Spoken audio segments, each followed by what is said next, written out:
बदनावर मध्य प्रदेश के धार जिले में स्थित एक ऐसा क्षेत्र जो उन्नति की राह पर अग्रसर है, जो साक्ष्य बना है मध्य प्रदेश के बदलते हुए स्वरूप का।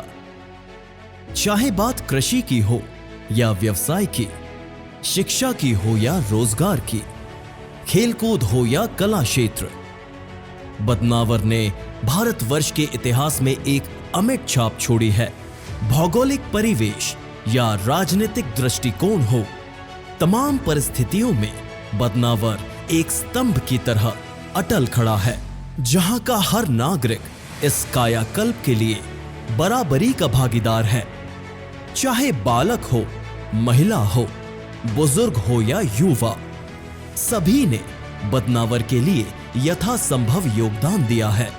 स्वास्थ्य सेवाएं हो या तकनीकी विकास, नगरीय क्षेत्र हो या ग्रामीण अंचल, एक सुनहरे भविष्य की ओर कदम बढ़ाते हुए बदनावर अपने आप को एक नई ऊंचाई पर, एक नए आयाम पर अंकित करता है। और इस स्वस्थ, स्वच्छ और सुंदर बदनावर के इस अनूठे कायाकल्प का एक बड़ा श्रेय यहाँ के वर्तमान विधायक श्री राजवर्धन सिंह जी दत्तीगांव को जाता है, जो बदनावर विधानसभा क्षेत्र से 4 बार विधायक रह चुके हैं तथा वर्तमान भाजपा सरकार में उद्योग नीति एवं निवेश प्रोत्साहन मंत्री हैं, जिनके अथक सेवा काल और निरंतर प्रयास से बदनावर सर्वांगीण रूप से विकास के पथ पर चलायमान है। दत्तीगांव जागीर के नामधारी प्रमुख और अमजेरा रियासत के वंशज श्री राजवर्धन सिंह दत्तीगांव का जन्म 10 जनवरी 1972 को जयपुर में हुआ। इस जननायक को बचपन से ही सेवा, शौर्य और सत्य संस्कारों में मिला। क्षेत्र के इतिहास में इनके परिवार का सदियों से एक महत्वपूर्ण योगदान रहा है। आस्था, विश्वास और अवस्था, यहाँ पे असल में मैंने इस विधानसभा को करीब शुरू से ही कभी ऐसे राजनीतिक रूप में नहीं लिया कि ये विधानसभा है और मुझे इतने वोट मिलने चाहिए इसलिए मुझे ये काम करना चाहिए। इनके पिताजी श्री प्रेम सिंह जी दत्तीगांव और माताजी श्रीमती कुसुम कंवर ने इनके लालन पालन के साथ साथ संस्कार, जनसेवा और सौहार्द की भावना इनके स्मृति पटल पर अंकित की। मेरे पिताजी के बहुत लगाव रहा, हर समाज के करीब करीब हर परिवार तक पहुंचने का उन्होंने प्रयास किया। राजवर्धन सिंह जी ने अपने पिता श्री प्रेम सिंह जी दत्तीगांव के राजनीतिक सफर के समस्त उतार चढ़ाव में अपनी भागीदारी बनाए रखी, मगर कहते हैं ना कि समय एक जैसा नहीं रहता। कुछ ऐसा ही इनके जीवन में भी हुआ, जब इन तक ये संदेश पहुंचाया गया कि दाता हुकुम नहीं रहे। तब एक बार फिर श्री राजवर्धन सिंह जी अपनी कर्मस्थली आए। अपने पिता दिवंगत श्री प्रेम सिंह जी दत्तीगांव के देवलोकागमन के बाद उन्होंने स्वयं को अपने पिता के नक्शे कदम पर जन सेवा में समर्पित कर दिया और निश्चय किया कि वे बतौर राजनेता अपनी बदनावर की जनता की सेवा करेंगे। जब उन्होंने राजनीतिक जीवन की शुरुआत की तो उनकी माताजी श्रीमती कुसुम कंवर ने इन्हें अपने कर्तव्यों की दीक्षा दी। और जब मैं आया भी और आने के बाद जब कुछ सीख समझ पाया तो मुझे लगा कि उन्होंने एक बात मुझसे कही थी। जब मैं पहला चुनाव लड़ा और मेरी माताजी उस वक्त बड़ी स्पष्ट थी इस विषय पे, जो मैंने पिछली बार कही, लेकिन उन्होंने तब मुझे कहा था कि तुम अगर सही में अगर यहाँ पे आ रहे हो और राजनीति आगे जीवन में इस क्षेत्र में तुम रहोगे और सामाजिक जीवन में तुम रहना चाहते हो, तो एक बात स्पष्ट जान लो, समझ लो, मान लो कि आज से तुम्हारा परिवार 5 लोगों का नहीं है, यानी माता पिता, भाई बहन, एक भाई एक बहन छोटी, मेरी एक भाई छोटा, आज से तुम्हारा परिवार ये समस्त लोग हो जाएंगे जिनके बीच में तुम जा रहे हो और इनसे कुछ अपेक्षा कर रहे हो। बहुत सी चीजें थी जो यह कांग्रेस में रहते हुए करना चाहते थे, मगर कुछ दिग्गज नेताओं की कूटनीतियों के कारण संभव नहीं हो सका।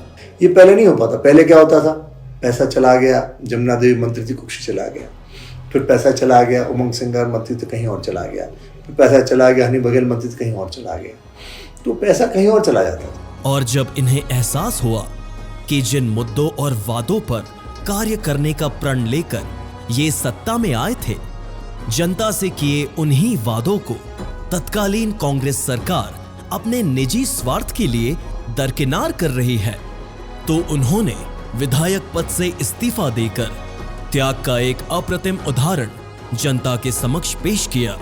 मगर बदनावर की जागरूक जनता को यह हरगिज मंजूर नहीं था। उनके समर्थन में बदनावर में जन सैलाब उमड़ पड़ा, जिससे प्रभावित होकर राजवर्धन सिंह जी ने अपनी राजनीतिक यात्रा को विराम देने का ख्याल अपने मन से निकाल दिया और जनसेवा के लिए इसे आगे तक ले जाने की ठान ली। आखिर जनता के अपार सहयोग और इनके मजबूत इरादों ने वो कर दिखाया जिसकी कल्पना भी कांग्रेस पार्टी ने कभी नहीं की थी। इनके त्यागपत्र के साथ ही कमलनाथ सरकार के काले अध्याय का अंत हुआ और इन्होंने श्री ज्योतिरादित्य जी सिंधिया के सानिध्य में भारतीय जनता पार्टी ज्वाइन कर ली। मगर भाजपा में शामिल होने का उनका मूल उद्देश्य बदनावर को उसके हक की हर वो सुविधा देना था जो जनता की मांग थी या जो वादे उन्होंने अपनी जनता से किए थे। पिछले उपचुनाव में सबसे पहला प्रश्न ये उठा था कि उपचुनाव क्यों? क्या उपचुनाव जनता पे थोपा जा रहा है हमारी व्यक्तिगत महत्वाकांक्षाओं के लिए, या इसमें जनहित का कहीं ध्येय भी है? 2020 के उपचुनाव में जनता ने भी इन्हें फिर से चुनकर यह साबित कर दिया कि उन्हें अपने माटी के लाल पर पूरा भरोसा है और उसी भरोसे और सहयोग के चलते उनकी भारी जीत के बाद राज्य में बीजेपी की सरकार बनी और बदनावर को वो मिला जो उसका हक था। देखिए, सरकार नहीं बनी थी उसके पहले जो फसल बीमा होता है उसका प्रीमियम तक पुरानी सरकार ने नहीं बना था। जैसे ही गवर्नमेंट बनी, सबसे पहले हमने शिवराज सिंह जी से कहा कि साहब आपको तत्काल फसल बीमा का जो स्टेट का प्रीमियम का पार्ट भर देना चाहिए। करीब 2200 करोड़ तत्काल शिवराज सिंह जी ने भरे और उन्होंने भरे, उसके बाद ही किसानों को फसल बीमा मिला, जो किसानों को फसल बीमा भी नहीं मिलता। बीजेपी सरकार में जब राजवर्धन सिंह जी को पहली बार स्वतंत्र होकर बदनावर के विकास हेतु कार्य करने का अवसर मिला, तो जो संकल्प लिए थे, जो वादे किए थे, उन्होंने न केवल उन्हें पूरा किया बल्कि विकास का एक नया फलक, एक नया आयाम भी पल्लवित कर दिया, जिससे जनता के सपनों को नए पंख मिल गए। प्रधानमंत्री जी बड़ा स्पष्ट कहते हैं, vocal for local, local for global, make in India. तो मेक इन इंडिया कब होगा? जब मेक इन बदनावर होगा, जब मेक इन धार होगा, जब मेक इन मध्य प्रदेश होगा, तो make in India. Shri Rajvardhan Singh ji को उद्योग मंत्रालय मिला, जिससे बदनावर में औद्योगिक क्रांति का मार्ग प्रशस्त हुआ। साथ ही बीजेपी द्वारा राजवर्धन सिंह जी के आग्रह किए गए सभी विकास कार्यों को स्वीकृति मिली, जिससे बदनावर में विकास कार्यों की झड़ी सी लग गई और बदनावर को मिला एक नया नाम, मिनी पीथमपुर। शिक्षा, स्वास्थ्य, खेलकूद, सड़क, बिजली, पानी, जमीन के पट्टे, कृषि, उद्योग आदि हर आयाम में आज विकास की गंगा बह रही है। विकास के सफर में यदि सही सहयोगी और मार्गदर्शक मिल जाए तो यह सफर सुगम हो जाता है। बदनावर के कायाकल्प के सफर में इनका साथ दिया है केंद्रीय मंत्री श्री ज्योतिरादित्य जी सिंधिया और मध्य प्रदेश के मामा अर्थात मुख्यमंत्री श्री शिवराज सिंह जी चौहान ने।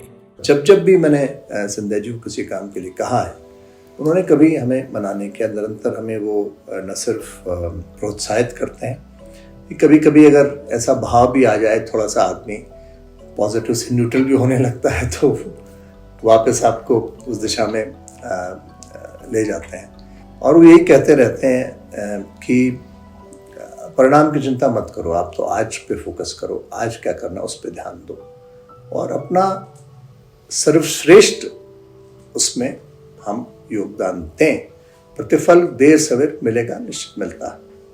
अपने निस्वार्थ सेवा भाव, धर्मपरायणता और प्रखर व्यक्तित्व के कारण मुख्यमंत्री जी को ये रास आए।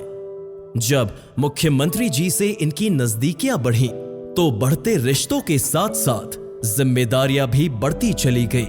चाहे जोबट चुनाव हो, जनहित का कोई कार्य हो या फिर कोई बचाव या राहत कार्य, राजवर्धन सिंह जी ने अपने कर्तव्यों का भली भांति निर्वहन किया और हर परिस्थिति में अटल खड़े रहे। अपने लोगों के साथ, अपनी मिट्टी के साथ और अपने आदर्शों के साथ, और इन्हीं कारणों से वो शिवराज सिंह जी चौहान के आंख का तारा बन चले। उनके द्वारा सेवा और समर्पण की एक और मिसाल हमें बदनावर की पुण्य धरा पर कोरोना महामारी के दौरान देखने को मिली, जब पूरा विश्व कोरोना के महाप्रलय से दहल उठा था और अस्पतालों में पर्याप्त ऑक्सीजन, बिस्तर और अन्य स्वास्थ्य सेवाएं न होने के कारण रोगी पीड़ा पा रहे थे और मौत का आंकड़ा आसमान छू रहा था। तब राजवर्धन सिंह जी ने अपनी जनता के लिए दुबई से ऑक्सीजन सिलेंडर मंगवाए और सामुदायिक स्वास्थ्य केंद्र का सिविल हॉस्पिटल में उन्नयन करवाकर बेड संख्या में बढ़ोतरी करवाए, जिससे उनकी जनता को कष्ट न भोगना पड़े। बतौर मंत्री उन्हें धार और अलीराजपुर का प्रभार मिला। वो जिम्मा तो इन्होंने सजगता से पूरा किया ही, उसके अतिरिक्त समय निकालकर एक सप्ताह से भी कम समय में 1 करोड़ से भी ज्यादा राशि उन्होंने अपने लोगों के लिए जुटाई, जिससे उस विकट घड़ी में अपने क्षेत्र की जनता की सेवा की जा सके। कोविड के समय राजवर्धन सिंह जी ने अपने बदनावर परिवार की जनता का ख्याल अपने परिवार से भी अधिक रखा और जनसेवा में अपनी जान की परवाह किए बिना लगे रहे। स्वास्थ्य के क्षेत्र में हम लोगों ने प्रयास किया। कोरोना के काल में जब मैं प्रभारी रहा धार जिले का और अलीराजपुर जिले का, तो मुझे एक एहसास हुआ कि कितनी भी सत्ता की ताकत किसी व्यक्ति के पास आ जाए, लेकिन अगर उस समय, उस स्थिति में, उस स्थल पर जो आवश्यक चिकित्सा के लिए है अगर आपके पास नहीं है, तो आप ईश्वर नहीं हैं, आप उसको बचाने में नाकामयाब रहेंगे। और तब आदमी इतना अपने आप को बेबस समझता है। एक बार मेरे मन में भाव आया कि मैं क्या मतलब इस पद का, मैं अगर किसी को बचा ना पा रहा। स्वस्थ बदनावर, सुखी बदनावर की परिकल्पना के साथ राजवर्धन सिंह जी द्वारा सिविल अस्पताल में सभी आधुनिक व्यवस्थाओं जैसे CT scan machine, digital X-ray, sonography machine और ऑक्सीजन प्लांट आदि की व्यवस्था करवाई गई है। कोद और कानवन अस्पताल हेतु नए भवन निर्मित करवाए गए हैं। हमारे सिटी स्कैन मशीन आज शायद एकमात्र तहसील पूरे मध्य प्रदेश में है जहाँ पे सिटी स्कैन मशीन हमारे पास तहसील लेवल पे है। हमारे पास डायलिसिस मशीन है, हमारे पास सोनोग्राफी मशीन है, हमारे पास डेंटल की व्यवस्था है। ये सब हमने खुद नहीं किया, सरकार का पैसा इसमें नहीं है। क्यों हुआ? क्योंकि बदनावर के मतदाताओं ने मुझे इस लायक बनाया कि मैं मध्य प्रदेश सरकार में उद्योग मंत्री बनूं। इसके अलावा कच्ची बड़ौदा और गरड़ावत जैसे क्षेत्रों में नवीन आयुष औषधालय के लिए भवन की स्वीकृति भी मिली है, जहां प्रत्येक भवन के लिए 47.59 लाख की राशि प्रदान की गई है। हर आपदा परिस्थिति में गांव-गांव तक एम्बुलेंस पहुंचे, यह सुनिश्चित करवाया गया है। साथ ही बाल स्वास्थ्य का भी पूरा ख्याल राजवर्धन सिंह जी ने रखा है। राजवर्धन सिंह जी का मानना है कि शिक्षा ही भविष्य का आधार है। शिक्षा जितनी उन्नत होगी, समाज उतना ही सभ्य और उन्नत होगा। राजवर्धन सिंह जी के प्रयासों से बदनावर और कानवन में सरकारी महाविद्यालय हेतु नए भवन क्रमशः 3.86 करोड़ एवं 4 करोड़ की लागत से बनवाए गए हैं। गौरतलब है कि 40 करोड़ की लागत से 15 एकड़ में सर्व संसाधन युक्त CM राइज स्कूल बदनावर में तथा इतनी ही लागत से ग्राम नागदा में भी 12 एकड़ भूमि में निर्माणाधीन है। इसके अलावा क्षेत्र में कई माध्यमिक और उच्च माध्यमिक विद्यालय बनवाए गए हैं। इसी क्रम में कुल 66 विद्यालयों की 4 दीवारी बनवाने के साथ साथ 175 आंगनबाड़ी केंद्रों का कार्य भी हुआ है। इसके अतिरिक्त नवोदय विद्यालय हेतु नए भवन का निर्माण कार्य किया गया है।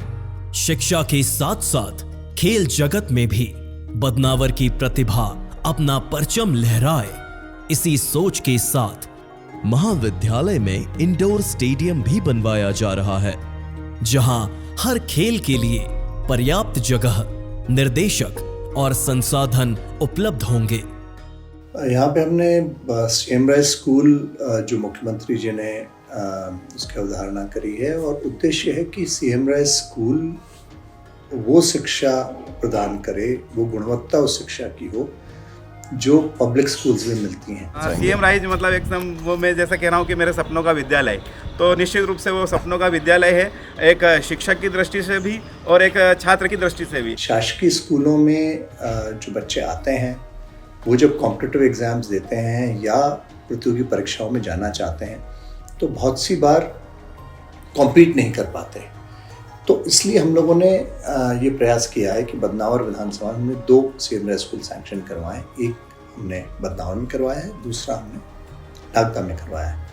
आदरणीय राजा राजवर्धन सिंह जी के प्रयास से है, हमको उन्हीं के प्रयास से बदनावर क्षेत्र में ही भूमि उपलब्ध हुई है, वरना यहाँ से 10-20 किलोमीटर हमको दूर जाना पड़ता। स्कूल एजुकेशन के बाद में कॉलेज की शिक्षा के लिए हम लोगों ने कानवन के अंदर कॉलेज की बिल्डिंग बन के तैयार हो रही है। बदनावर में कॉलेज की बिल्डिंग हमने नई पूरी बनाई है, वहाँ कोर्सेज को भी हम अपग्रेड कर रहे हैं। तो ये हम लोगों ने कोशिश करी है कि प्राइमरी से लेके ग्रेजुएशन, ITI, डिप्लोमा तक हम पूरा एक चेन बना के दें। इंडस्ट्री के लिए भी मैन पावर तैयार हो, कॉम्पिटिटिव एग्जाम्स के लिए भी तैयार हो। और बच्चों ने एक और हमें आके फीडबैक दिया कि साहब हम कोचिंग महंगी नहीं कर पाते, हम कहाँ जाएं, इंदौर जाएं, रतलाम जाएं, कुछ बड़े लोग कोटा जाते हैं। बदनावर में हमने निःशुल्क कॉम्पिटिटिव एग्जाम्स के लिए कोचिंग क्लासेस चलाई मेरे स्वर्गीय पिताजी के नाम से। गरीब से गरीब घर का लड़का है, लड़की उन क्लासेस में जा सकते हैं, ज्वाइन कर सकते हैं। राजवर्धन सिंह जी द्वारा विधायक कप, अन्य खेल टूर्नामेंट और स्टेडियम के निर्माण कार्य तो निर्बाध रूप से प्रगति पर है ही, पर यदि क्षेत्र का कोई उत्कृष्ट खिलाड़ी किसी अभाव के कारण आगे नहीं बढ़ पा रहा है तो राजवर्धन सिंह जी स्वयं के व्यक्तिगत खर्चों पर भी उनका सहयोग करने से नहीं चूकते। कि बदनावर में खेल की अनगिनत प्रतिभाएं जो हमें यहाँ आने के बाद पता लगी। इस परिसर में जब सुबह 5 बजे से देखते हैं तो करीब 100-125 बच्चे डेली प्रैक्टिस करते हुए मिलते हैं। कोई दौड़ में है, कोई लॉन्ग जंप में है, कोई फुटबॉल में है। तो इस तरह से यहाँ की प्रतिभा खेल में बहुत आगे है। खेल के क्षेत्र में बदनावर में प्रतिभाएं शुरू से रही हमारे कुछ यूथ स्पोर्ट्स क्लब यहाँ काम करता है। पुराना स्टेडियम बदनावर में मंजूर था एक नागेश्वर के पास, उसकी हालत बहुत ख़राब थी। व्यक्तिगत मैंने लोगों से बात करी, हमने निजी पैसा उसमें डाल के उसको थोड़ा ठीक कराया भी, और काम बाकी उसको भी हम पूरा करा रहे हैं। मैं अभी एग्ज़ाम MP पुलिस की तैयारी के लिए यहाँ फिजिकल पे आता हूँ। पहले यहाँ ग्राउंड पे इतनी व्यवस्था नहीं थी, पर अब जब से राजवर्धन जी ने ये ग्राउंड की व्यवस्था करवाई है अब बहुत ही फ़ायदा हुआ है। हमें बाहर जाने की ज़रूरत नहीं पड़ रही है, इंदौर वगैरह यहीं पे फिजिकल की तैयारी हो रही है अच्छी से।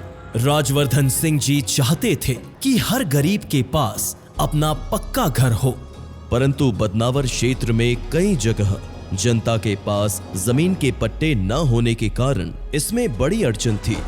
तब निरंतर प्रयास करके राजवर्धन सिंह जी ने गरीबों को जमीन के पट्टे दिलवाए और प्रधानमंत्री आवास योजना के तहत ग्रामीण क्षेत्र में 5040 तथा नगरीय क्षेत्र में 1250 आवास बनवाकर जरूरतमंदों को लाभान्वित किया। पिताजी ने अच्छा मकान का पक्का बना दिया। ये काम अच्छा किया, बनाए पाड़ा भी बना दी तो है बनाए। बदनावर के आम जन के लिए हितग्राही मूलक योजनाओं का लाभ अंतिम कतार तक पहुंच पा रहा है। जनपद की 79 ग्राम पंचायतों में 43,000 तथा बदनावर विधानसभा में कुल 55,000 बहनें लाडली बहना योजना से लाभान्वित हो रही हैं। बिजली, सड़क और पानी क्षेत्र के विकास की मूलभूत आवश्यकता और शासन की मुख्य जिम्मेदारी होती है। राजवर्धन सिंह जी ने इसका पूरा ख्याल रखा है। बिजली के क्षेत्र में हमने कोशिश करी है कि अधिक से अधिक ट्रांसफार्मर्स लगे। हमारे यहाँ 400 की ग्रिड है, जगह जगह 132 को हम एक्सपैंड कर रहे हैं। जो पुराने छोटे सबस्टेशन ग्रिड्स थे उनको हम अपग्रेड कर रहे हैं, वो सब हम लोगों ने किए हैं। मजरे टोलों तक लाइट पहुँचे उसका हमने प्रयास किया है। अभी ही हमने करीब 40 से 50 करोड़ की विद्युत के कार्य और सैंक्शन कराए। मैं पिपलिया का रहने वाला हूँ। पहले यहाँ पे लाइट की कुछ भी व्यवस्था नहीं थी, पहले करते यहाँ पे बहुत सुविधा हो गई है। हमारा संघर्ष ये है कि हम बहुत परेशान थे। पहले हर चीज़ में हम परेशान रहते थे। अंधेरे में बैठते थे, अंधेरे में खाना खाते थे, अंधेरे में सोते थे। जब से हमारे विधायक साहब के पास निवेदन हमने दिया, तब से हमारे विधायक साहब ने हमारा सारा काम किया और हमारी जितने भी ख्वाहिशें थी सारी पूरी कर दी उनने। गांव-गांव तक ग्रिड और ट्रांसफार्मर के 90 से अधिक कार्य करवाकर विद्युत व्यवस्था को सुचारू और सुनिश्चित किया गया है। बदनावर में 400 केवी, छायन में 132 केवी, नागदा के पास छोटी कड़ोद में 220 केवी सबस्टेशन बनवाए गए हैं। इसके अलावा कई छोटे गांवों में 33 केवी ग्रिड के साथ साथ क्षेत्र में सोलर खंबे और स्ट्रीट लाइट्स भी लगाई गई हैं। उल्लेखनीय है कि उज्जैन बदनावर 4 लेन का निर्माण कार्य प्रगतिशील है, जिसकी लागत 1352 करोड़ है। सभी तीर्थ यात्रियों और पर्यटकों के लिए ये एक अनूठी सौगात होगी, जिससे उनकी यात्रा सुगम होगी तथा इसका केंद्र बिंदु बदनावर बनेगा, जिससे यहाँ यातायात, पर्यटन और उद्योग के साथ साथ कई क्षेत्रों में विकास को नई गति मिलेगी। हमारे बाजार, सड़कें वगैरह, विकास वगैरह अच्छा करा है राजवर्धन सिंह जी दत्ती गांव हमारे जो विधायक है, इनका जितने इनके कार्यों का जितनी सराहना की जाए कम है। अभी तक जो काम कभी नहीं हुए थे, भाजपा सरकार में भी हुए हैं काम, ऐसा नहीं है कि नहीं हुए हैं, पर अभी उनके कार्यकाल में जब वो मंत्री पद से शपथ ली उन्होंने, इसके बाद यहाँ बदनावर क्षेत्र में इतने काम हुए कि कोई कमी नहीं काम हो। आप किसी भी क्षेत्र में देख लीजिए, पूरा क्षेत्र में विकास है। और फिर हनुमान जी प्रार्थना करता हूँ कि भारी बहुमत से सरकार बने। विधानसभा क्षेत्र में ग्रामीण अंचल की 24 सड़कें निर्माणाधीन हैं, जो उन्हें सीधा नगर से जोड़ेगी। इसके अलावा 40 करोड़ की लागत से 200 ग्रेवल सड़कें भी बनाई जा रही हैं, जो हर खेत को गांव से जोड़ देगी। एकमात्र विधानसभा होगी बदनावर जहाँ पे करीब 200 ग्रेवल सड़कें लगभग हमें सैंक्शन होकर मिली। वो भी अगर मुख्यमंत्री शायद न कहते और हम लोग जोड़ न देते, वो कभी करीब पूर्णता की ओर है। पहला विधायक है देश आजाद होने के बाद कि बदनावर तहसील में 300 रोड बन रही है। कितनी रोड बन रही है? 300 रोड, जो आज तक देश आजाद हुआ जब से सबके आज तक कोई रोड नहीं बनी है। इससे बढ़िया आदमी कोई नहीं मिल सकता। इसी क्रम में पेयजल समस्या के निदान हेतु पानी को गांव के हर घर तक पहुंचाने के लिए नल जल योजना का कार्य चल रहा है। राजवर्धन जी अपने अथक प्रयासों से मां नर्मदा की लहरों को बदनावर तक लाए हैं, ताकि बदनावर की उपजाऊ मिट्टी को सिंचाई की व्यवस्था भी मिल सके। करीब 41 करोड़ की लागत से 13 बैराज और सिंचाई तालाबों का निर्माण कार्य हुआ है, जिससे 2000 हेक्टेयर से ज्यादा भूमि सिंचित होगी। इसके अलावा 9 निस्तार तालाबों का भी निर्माण हुआ है। जलोद में हमने एक स्टॉप डैम सैंक्शन कराया जो करीब पूरा हो गया। संगीसरा जुआवदा उस पट्टी में हमने कराया जो पूरा हो गया। पश्चिम क्षेत्र की हम बात करें, पश्चिम क्षेत्र में तिलगारी पाड़ा हो, चाहे मोरता हो, चाहे लंपादा का बराज हो, चाहे बड़े तालाब हो, मुंगेला का तालाब हो, इन तमाम बराजों पे हमने काम किया है, तालाबों पे हमने काम किया है। चेक डैम और वाटर स्ट्रक्चर के 30 से अधिक कार्य किए गए हैं। राजवर्धन सिंह जी 112.80 करोड़ की लागत वाली राजोद जल प्रदाय योजना उपहार स्वरूप लाए हैं, जो बदनावर के 36 गांवों के साथ साथ सरदारपुर के 38 गांवों की प्यास बुझाएगी। साथ ही 2000 करोड़ लागत की माही जल प्रदाय योजना भी उन्होंने पूरे क्षेत्र को सौगात में दी है, जिससे बदनावर विकास खंड के 118 गांवों के साथ साथ सरदारपुर के 34 गांवों को भी पानी मिलेगा। इतना ही नहीं, समीपवर्ती जिले रतलाम के 656 गांव भी इस योजना से पर्याप्त जलापूर्ति पाएंगे। वर्ष 2003 में सुश्री उमा भारती जी के बलवंती नदी को स्वच्छ बनाने के संकल्प को राजवर्धन सिंह जी ने पूरा करने का बीड़ा उठाया है और बीजेपी सरकार द्वारा इसके लिए 17 करोड़ की राशि भी स्वीकृत की गई है, जिस पर कार्य प्रगति पर है। बलवंती प्रोजेक्ट आज बदनावर का सैंक्शन हो गया है। ये सौंदर्यीकरण के लिए भी, पर्यटन की दृष्टि से भी, और जो नाले में परिवर्तित बलवंती नदी गंदे नाले में परिवर्तित हो गई थी, उसको साफ करके अब वहाँ पे सफाई भी होगी, वहाँ पे सौंदर्यीकरण भी होगा और उससे मुख्यतः बदनावर का कायाकल्प आने वाले सालों में दिखेगा लोगों को। वैसे तो उद्योग मंत्रालय में इनका कार्यकाल महज 3 वर्षों का ही रहा, जिसमें से भी आधे से ज्यादा समय कोरोना काल निकल गया, मगर उसके बावजूद उन्होंने अपने बढ़ते हुए बदनावर की गति को कम नहीं होने दिया। उद्योग नीति और निवेश प्रोत्साहन मंत्री रहते हुए राजवर्धन सिंह जी ने न केवल बदनावर बल्कि समस्त मध्य प्रदेश में निवेश और उद्योग को गति दी है और इसका भी सबसे अधिक लाभ बदनावर को ही मिला है। मुख्यमंत्री श्री शिवराज सिंह जी चौहान के कैबिनेट में रहते हुए इन्होंने इंदौर में हुए ग्लोबल इन्वेस्टर्स समिट में एक महत्वपूर्ण भूमिका निभाई, जहां मुख्यमंत्री जी के साथ मिलकर राजवर्धन सिंह जी ने सभी आगंतुकों को निवेश के लिए प्रोत्साहित किया तथा राज्य में तमाम जरूरी चीजें मुहैया कराने का आश्वासन दिया, जिससे प्रभावित होकर भिन्न भिन्न क्षेत्रों, राज्यों और देशों से आई कंपनियों ने साथ मिलकर मध्य प्रदेश में लगभग 15,40,000 करोड़ के निवेश की इच्छा जताई। इसी क्रम में उन्होंने अपने कुशल नेतृत्व से इंदौर में पहली बार बड़े पैमाने पर हो रहे ऑटो एक्सपो का भी सफल प्रतिनिधित्व किया, जहां इस व्यवसाय विशेष की तमाम बड़ी कंपनियां शामिल हुई। ऐसी ही अन्य कई गतिविधियों से राजवर्धन सिंह जी ने मुख्यमंत्री श्री शिवराज सिंह जी चौहान के सानिध्य और केंद्रीय मंत्री श्री ज्योतिरादित्य जी सिंधिया के सहयोग से बदनावर ही नहीं बल्कि पूरे मध्य प्रदेश के लिए निवेश और व्यवसाय के साथ साथ रोजगार की भी नई राहें खोल दी। क्या हमारे बदनावर का युवा जो स्पेसिफिक इंडस्ट्री है, सोया की या कपड़े की या कपास की या दूसरी, उसके लिए ट्रेंड है, तो उसको ट्रेन कैसे करें?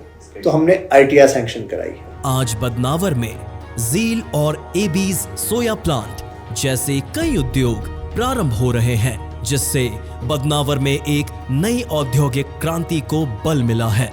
इस औद्योगिक क्रांति का लाभ बदनावर के युवाओं को मिल सके, इसके लिए एक ITI प्रारंभ किया गया है, जो इन उद्योगों के साथ मिलकर कार्य करेगा। वहाँ पे जितनी इंडस्ट्री यहाँ लगेगी, सब इंडस्ट्री को हमने कहा है कि आप एक सेमेस्टर आपकी इंडस्ट्री के अनुकूल वहाँ रखें, CSR से उसमें लोगों को पढ़ाने के लिए रखें, और जो नौजवान या नवयुवतियाँ उसमें जाना चाहते हैं उनको ट्रेन करके आप अपना इंडस्ट्री रेडी मैन पर तैयार कर लें। उदाहरण झील का। मैं खुद बेरोजगार थी, मुझे तो इतनी खुशी हुई कि झील कंपनी खुल गई, तो मैं बहुत खुश हूँ इस कंपनी की वजह से। मैं मेरी बहनों माताओं को ये भी कहना चाह रही हूँ कि हमारे पास रोजगार नहीं, हम घर में ही रहते हैं, वो भी यहाँ आए और अपने लिए कुछ करें। करीब 1000 महिलाएं पूरी 1 महीने की ट्रेनिंग करके वहाँ काम करने को तैयार है, और ट्रेनिंग करते वक्त भी उनको पैसा मिलेगा। ये झील परिवार बहुत अच्छा है, इसलिए हम अच्छे से हमारा घर चला रही, अच्छे से हम कमा खा रही, और इतनी दुनिया देखने को मिली। जो महिलाएं घर में कैद रहती थी उनको भी बाहर निकलने की वजह मिली। मुख्यमंत्री ने इन सब चीज़ों को दृष्टिगत रखते हुए हमारे मध्य प्रदेश में मुख्यमंत्री सीखो कमाओ योजना इसीलिए प्रारंभ करी है कि हम कौशल विकास में अहम कदम उठाएं। इसके अलावा आजीविका भवन भी बनवाए गए हैं। पीएम टेक्सटाइल पार्क का बदनावर में आना किसी सौभाग्य से कम नहीं है। ग्राम भैसोला में स्थापित होने जा रहे 1563 एकड़ भूमि में फैले इस प्रोजेक्ट पर अनुमानित निवेश 7,000 करोड़ के अनुबंध के रूप में हो चुका है, जो यहां रोजगार के नए द्वार खोल देगा। इस प्रोजेक्ट से 50,000 प्रत्यक्ष एवं 1 लाख से ज्यादा अप्रत्यक्ष लोगों को रोजगार के नए अवसर मिलेंगे। मित्रा इंडस्ट्रियल पार्क ये एक ऐसा प्रोजेक्ट है जिस पे पूरे देश की नजरें निगाहें थी। सब राज्य देश में ये मित्रा मेगा पीएम इंडस्ट्रियल पार्क चाहते थे। पीयूष गोयल जी का मैं आभारी हूँ और मुख्यमंत्री जी का इसलिए आभारी हूँ कि मुख्यमंत्री जी ने पूरी बात को समझा और तत्काल पत्र पीयूष गोयल जी को लिखा। हम जो 150 हेक्टेयर का तिलगारा में पार्क बना रहे हैं इंडस्ट्रियल पार्क, वहाँ फूड प्रोसेसिंग पे हम लोग फोकस करेंगे। पश्चिम क्षेत्र जो हमारा रहा है, जो झाबुआ की सीमा पे इटलावत तहसील से लगा हुआ क्षेत्र, इधर कपास बहुत हुआ करती थी। धीरे धीरे कपास का रकबा घटने लगा। अब जब टेक्सटाइल पार्क यहाँ पे आ जाएगा तो वो कपास का रकबा फिर बढ़ सकता है। एक औद्योगिक क्रांति को सिर्फ लोकल तक सीमित न रखकर ग्लोबल बनाने के सपने के साथ राजवर्धन सिंह जी ने इंदौर एयरपोर्ट में कार्गो शिपमेंट की व्यवस्था को बढ़ाने और बेहतर बनाने के प्रयास किए हैं, ताकि बदनावर का उत्पाद सिर्फ देश ही नहीं विदेशों में भी अपनी पहचान बनाए। यहाँ पे हम एयर पायलट्स की ट्रेनिंग के छोटे छोटे स्कूल्स खोल पाए, वो सब दे पाए। तो जब हमारी इतनी इंडस्ट्री यहाँ डेवलप हो रही है तो हर एक उद्योगपति चाहता है कि उसी दिन आ जाए, उसी दिन चला जाए। तो हमें यहाँ एक हेलीपैड की स्वीकृति मिल गई है, पार्क में ही बनेगा, और हम जमीन तलाश रहे हैं ताकि एयर स्ट्रिप की हमें यहाँ वो भी सैंक्शन मिल जाए। साथ ही राजवर्धन सिंह जी ने कृषि सुधार, विपणन, कृषक उत्पादक समूह और कृषि व्यवसाय के क्षेत्रों में कई महत्वपूर्ण कार्य किए हैं। खेती के क्षेत्र में हमारा क्षेत्र शुरू से आगे रहा है, उन्नत रहा है, हमारी ज़मीन उपजाऊ है। और अगर मैं ये कहूँ कि सोयाबीन में हम बदनावर अग्रणी हैं क्षेत्र मध्य प्रदेश में उत्पादकों में, तो अतिशयोक्ति नहीं होगी। किसानों को अपनी फसल का उचित दाम मिल सके, इसके लिए किसानों को सीधे कंपनियों से जोड़ा जा रहा है और साथ ही फूड प्रोसेसिंग प्लांट लगवाए जा रहे हैं। मैं चाहता हूं कि आने वाले 5 साल में हम सभी खेतों को मुख्य धारा से जोड़ दें। किसी किसान को बरसात में ये न सोचना पड़े कि अब मेरा ट्रैक्टर खेत तक कैसे जाएगा, और ट्रैक्टर खेत तक चला गया तो वापस कैसे आएगा, मैं अपनी सोयाबीन की फसल घर कैसे लाऊंगा, मैं दूसरी फसल घर कैसे लाऊंगा। हम उस पे तेज दिशा से कार्य कर रहे हैं। मंत्री जी का यह रास्ता बनाने से हमको बहुत सेफ्टी हो गई है। हम खेत पे आराम से जाते हैं। पहले कीचड़ में बहुत होके जाना पड़ता था हमको, पहले ट्रैक्टर निकालने में बहुत समस्या आती थी हमको। अब आराम से जाते हैं, घंटों का मिनटों में हो जाता है। जहाँ सड़कें बन गई तो बरसात में पुल पुलिया के शुरू, तो हम RMS और बना सकते हैं। काफ़ी कुछ मैंने सैंक्शन करा है, काफ़ी कुछ मुझे और सैंक्शन कराने हैं। बदनावर में 2 कृषक उत्पादक कंपनी भी बनवाई गई है, ताकि किसानों को खाद, बीज आदि कम दाम पर मिल सके और वह अपना उत्पाद अच्छे मुनाफे के साथ बेच सके। इसी क्रम में उन्होंने सब्जी मंडी में टिन शेड के डोम बनवाए हैं, ताकि व्यापारियों और किसानों की सब्जियां मौसमी परिवर्तन से प्रभावित न हो। पहले डूम नहीं हुआ करता था, तो हमारे प्याज वगैरह अन्य और भी फसलें, सोयाबीन है, गेहूँ है, ये सब भीग जाते थे। ये डूम बनने से काफ़ी कुछ फायदा हुआ है हमें।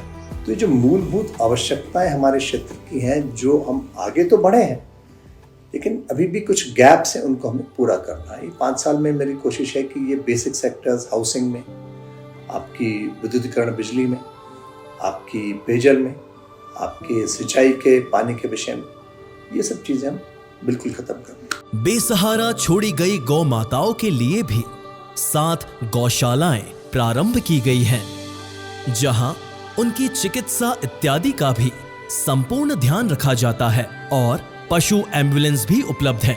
इसके अलावा उनके भोजन आदि के लिए एक विशेष सेवा गोग्रास वाहन के नाम से नियमित रूप से संचालित है।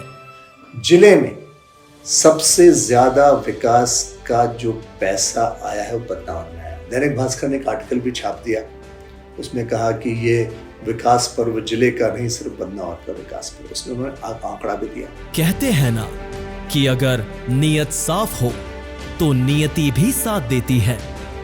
इसी सोच के साथ ये जननायक जनसेवक के रूप में कार्यरत है। इनका उद्देश्य समस्त क्षेत्रों में सर्वांगीण रूप से विकास है जो निरंतर चलता रहेगा।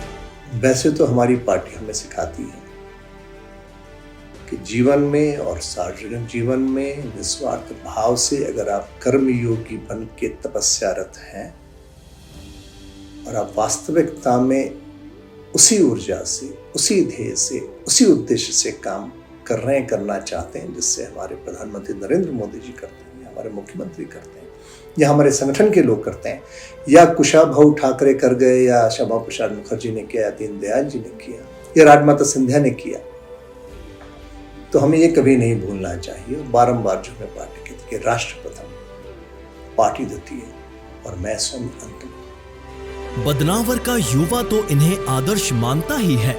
भाजपा के प्रदेशाध्यक्ष महोदय श्री वी.डी. शर्मा जी का भी यही मानना है कि हमें राजवर्धन सिंह जी के रूप में एक ऐसा कुशल जनप्रतिनिधि मिला है जो सत्ता और संगठन दोनों के संचालन में समान रूप से माहिर है। यहाँ की स्थानीय जनता ने इन्हें कर्म योद्धा का दर्जा दे रखा है। उनके अनुसार उनके राजा साहेब उन सबको अपना परिवार मानते हैं। सामाजिक कार्य हो या धार्मिक कर्तव्य, राजवर्धन जी अपने बदनावर के लिए, अपनी जनता के लिए अग्रणी खड़े मिलते हैं। बदनावर की जनता के दिलों में उनके लिए प्रेम, अपनत्व और सम्मान अनंत है। और हो भी क्यों ना, आखिर वो उनके चहेते राजा साहेब जो ठहरे। बहुत कुछ काम हुआ है, लेकिन जैसा मैंने आपसे कहा, बहुत कुछ काम और हमें करना है। I have promises to keep and miles to go before I sleep. मुझे बहुत से वादे निभाने हैं और निरंतर मुझे आगे चलते ही जाना है, बिना थके, बिना रुके। बदनावर जिनका घर है, जनता जिनका परिवार, हाँ वही है राजा दिलों के हमारे दत्ती गांव दरबार।